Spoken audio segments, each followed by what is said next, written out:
Assalamualaikum warahmatullahi wabarakatuh. Kami dari kelompok 5 dan 6 akan membahas pemberian obat secara pulmonari. Pertama akan dibahas terlebih dahulu mengenai anatomi dari sistem pernafasan. Anatomi sistem pernafasan dibagi menjadi dua, yaitu sistem pernafasan atas dan sistem pernafasan bawah. Untuk sistem pernafasan atas akan dijelaskan oleh Verina Indriani NPM 26 dan Tisa Rizky Amanda NPM 49. Sistem pernafasan atas meliputi nasal cavity, faring, dan laring. Yang pertama akan dibahas adalah rongga hidung. Rongga hidung berlapis selaput lendir. Di dalamnya terdapat kelenjar minyak, kelenjar sebasea, dan kelenjar keringat atau kelenjar sudorifera. Selaput lendir berfungsi menangkap benda asing yang masuk lewat saluran pernafasan. Terdapat juga rambut pendek dan tebal yang berfungsi menyaring partikel kotoran yang masuk bersama udara. Udara yang dihirup melalui hidung akan mengalami 3 hal, yaitu dihangatkan, disaring, dan dilembabkan. Fungsi utama dari selaput lendir respirasi yaitu pada bagian pseudostravid ciliated columnar epithelium berfungsi untuk menggerakkan partikel-partikel halus ke arah faring, sedangkan partikel yang besar akan disaring oleh bulu hidung. Untuk sel goblet dan kelenjar serous yang berfungsi melembabkan udara yang masuk, sedangkan pembuluh darah berfungsi untuk menghangatkan udara. Ketiga hal tersebut dibantu oleh konka. Bagian kedua adalah faring. Udara dari rongga hidung masuk ke faring. Faring merupakan percabangan dua saluran, yaitu saluran pernafasan nasofaring pada bagian depan dan saluran pencernaan orofaring pada bagian belakang. Dapat dilihat pada slide. Di sini ada nasofaring dan pada bagian yang berwarna hijau merupakan orofaring. Jika kita makan sambil berbicara, dapat mengakibatkan makanan masuk ke saluran pernafasan. Hal ini dikarenakan saluran pernafasan pada saat tersebut sedang terbuka. Fungsi utama dari faring adalah menyediakan saluran bagi udara yang keluar masuk, dan faring juga menyediakan ruang dengung atau resonansi untuk percakapan.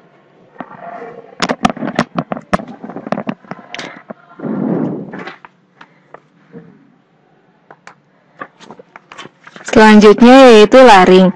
Laring merupakan saluran udara. Pangkal tenggorokan itu ditutup oleh epiglotis yang terdiri dari tulang-tulang rawan yang berfungsi pada waktu menelan makanan menutupi laring.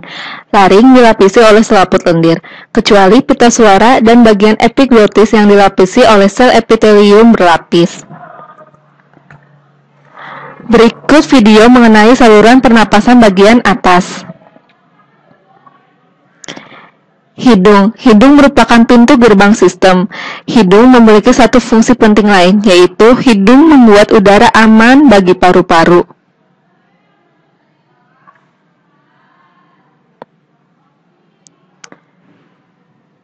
Hidung juga dapat menyejukkan udara. Dan bagian dalam dilengkapi dengan penyaring khusus. Bentuk melengkung hidung menyebabkan udara berputar-putar di dalam, maka udara menjadi lembab oleh lendir hidung. Bulu-bulu hidung bekerja layaknya penyaring udara.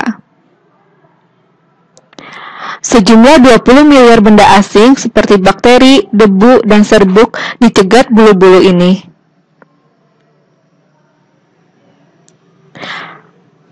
Partikel-partikel berbahaya yang menerobos penghalang ini dicegat lapis kedua pertahanan yang disebut lendir.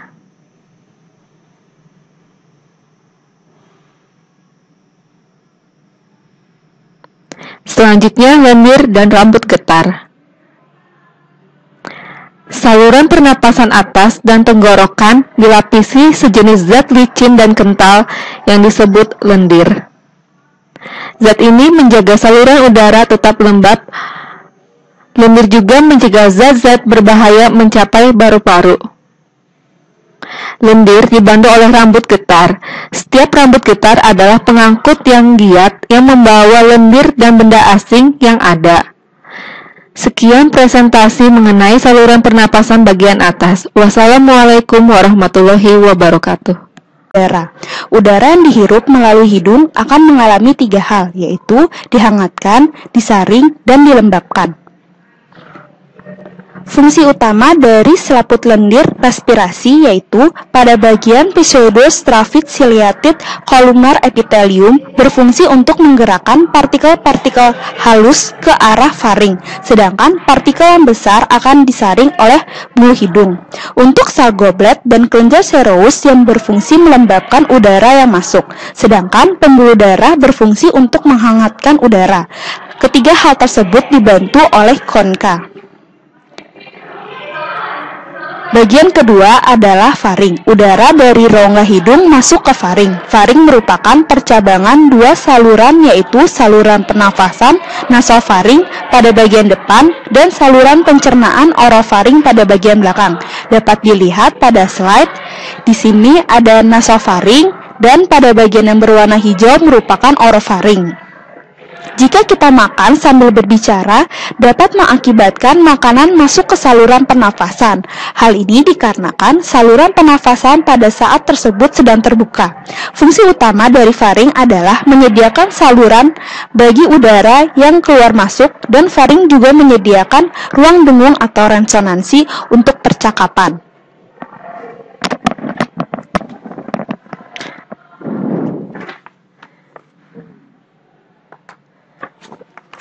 Selanjutnya yaitu laring. Laring merupakan saluran udara. Pangkal tenggorokan itu ditutup oleh epiglotis yang terdiri dari tulang-tulang rawan yang berfungsi pada waktu menelan makanan menutupi laring. Laring dilapisi oleh selaput lendir, kecuali pita suara dan bagian epiglotis yang dilapisi oleh sel epitelium berlapis.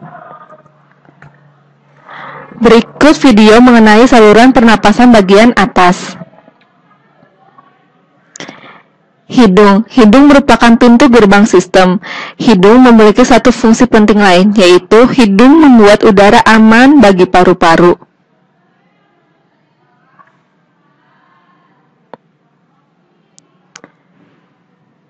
Hidung juga dapat menyejukkan udara. Dan bagian dalam dilengkapi dengan penyaring khusus. Bentuk melengkung hidung menyebabkan udara berputar-putar di dalam, maka udara menjadi lembab oleh lendir hidung. Bulu-bulu hidung bekerja layaknya penyaring udara.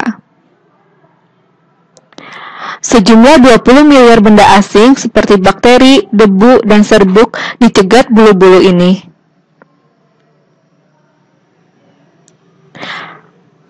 Partikel-partikel berbahaya yang menerobos penghalang ini dicegat lapis kedua pertahanan yang disebut lendir.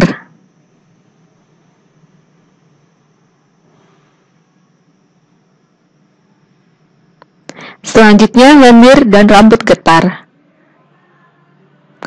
Saluran pernapasan atas dan tenggorokan dilapisi sejenis zat licin dan kental yang disebut lendir. Zat ini menjaga saluran udara tetap lembab. Lendir juga mencegah zat-zat berbahaya mencapai paru-paru. Lendir dibantu oleh rambut getar. Setiap rambut getar adalah pengangkut yang giat yang membawa lendir dan benda asing yang ada. Sekian presentasi mengenai saluran pernapasan bagian atas. Wassalamualaikum warahmatullahi wabarakatuh.